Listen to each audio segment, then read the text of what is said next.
안녕하세요. 생각하는 신앙생활. 오늘은 저는 왜 교회에서 상처를 받을까요? 라는 질문에 대해 함께 생각해 보려 합니다. 신앙생활을 하다 보면 교회 밖에서 상처를 받게 될 때도 있지만 안타깝게도 교회 안에서도 상처를 받고 어려움을 당할 때도 있는 것 같습니다. 그럴 때 보면 대체로 교회에서 많이 헌신하고 교회를 많이 사랑하는 사람일수록 더 많은 상처를 받는 것 같아요. 안타깝죠? 저 역시도 교회 안에서 신앙생활이 항상 쉽지만은 않았습니다. 아니 어쩌면 저도 청년 시절에 헌신하고 더 많은 시간을 교회에서 보냈기 때문에 그때 교회에 대해서 고민도 많이 했었고 때로는 상처를 받았던 적도 있었던 것 같습니다. 그래서 저는 이런 문제를 특별히 우리가 세심하게 다뤄야 된다고 생각합니다. 특별히 교회에 관심을 갖고 헌신했던 사람들은 상처를 받게 되면 그 문제를 해결하기까지 굉장히 오랜 시간이 걸리고요. 때로는 교회를 떠나는 일도 있습니다. 심지어 안타깝게도 제 주변에는 교회에서 상처를 받아서 이단에 빠지는 사람도 있었죠. 그만큼이나 이 문제가 굉장히 현실적이고 또 중요한 것입니다.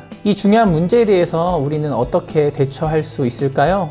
저는 두 가지 정도를 말씀드리고 싶습니다. 교회에서 상처받고 힘든 시간을 보내고 계신 분이 있다면 전 첫 번째로 교회로부터 적당한 거리 두기를 해보시라 권면하고 싶습니다. 사실 우리가 교회에서 상처를 받는 이유는 굉장히 다양합니다. 하지만 잠깐 단순화시켜보자면 그것은 대부분 사람에 대한 일일 것입니다. 그런데 이미 관계에서 어려움을 겪고 상처를 입은 상황에서는 객관적인 판단이 어려울 때가 많이 생기죠.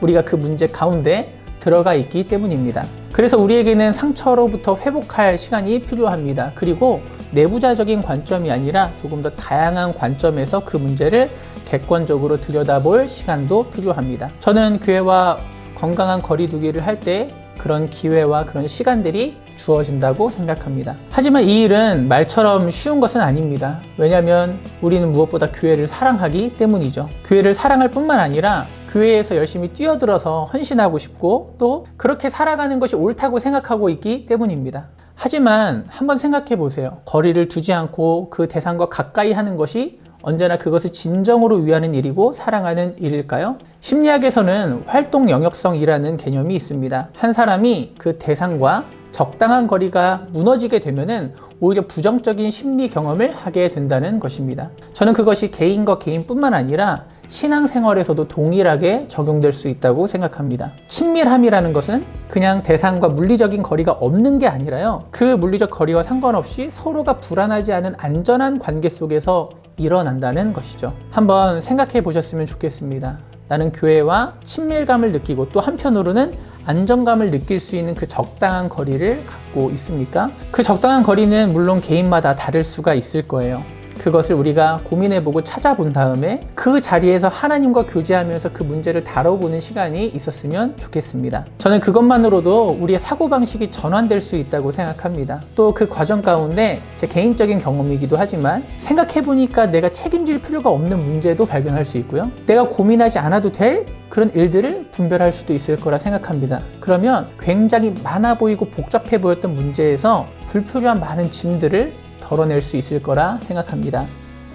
두 번째로는요, 신앙의 동기와 만족감을 한번 확인해 보시라는 말씀을 드리고 싶습니다. 물론 신앙을 가진 우리들은요, 당연히 기본적으로 하나님을 사랑하고 예수님께 감사하기 때문에 교회에 출석하고 있을 것입니다. 하지만 우리가 이렇게 올바른 동기와 성령의 인도하심 가운데 신앙생활을 시작하더라도 그 과정 가운데서는 얼마든지 그 의미와 목적을 잃어버릴 수 있다고 성경은 이야기하고 있습니다. 그래서 바울은 갈라디아 성도들에게 이렇게 말했죠. 갈라디아서 3장 3절 세 번역입니다. 여러분은 그렇게도 어리석습니까? 성령으로 시작하였다가 이제 와서는 육체로 끝마치려고 합니까?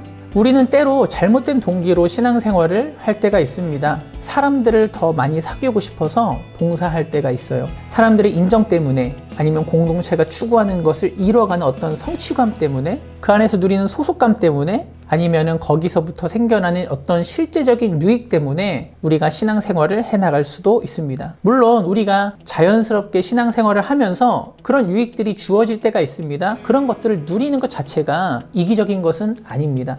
그것은 신앙이 주는 유익이죠. 하지만 그런 것들에 우리의 마음을 빼앗기게 되고 그래서 하나님을 기뻐하는 것, 하나님을 높여드리는 것보다 그런 마음들이 우선이 되었을 때는 반드시 부작용이 일어나게 된다는 거예요. 왜냐하면 그런 신앙 공동체로부터의 유익이나 기대는요, 때때로 충족되지가 않거든요. 때로 어려운 일을 당할 때는 오히려 그 신앙 공동체나 그 일들이 우리에게 불만족이다, 고통을 가져다 줄 때도 있기 때문입니다. 우리가 의무감 때문에 신앙생활을 하는 것도 성경은 옳지 않다고 이야기합니다. 심지어 목회자에게 좋은 평가를 받으려는 신앙생활도 옳지 않다고 할 수가 있죠. 교회를 부흥시키려 한다는 선한 동기까지도 주님은 기뻐하지 않으실 수 있습니다. 왜냐하면 주님이 이렇게 말씀하셨거든요. 마태복음 20장 1절, 천국은 마치 품꾼을 얻어 포도원에 들여보내려고 이른 아침에 나간 집주인과 같으니.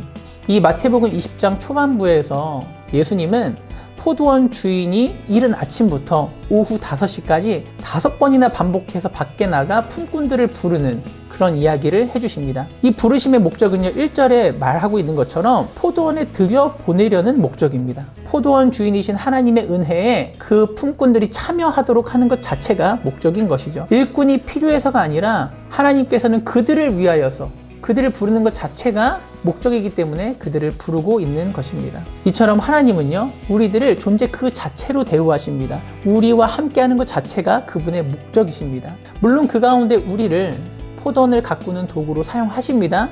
하지만 우리를 도구로 여기지는 않으세요. 제가 존경하는 목사님이 최근에 이런 말씀을 하셨어요.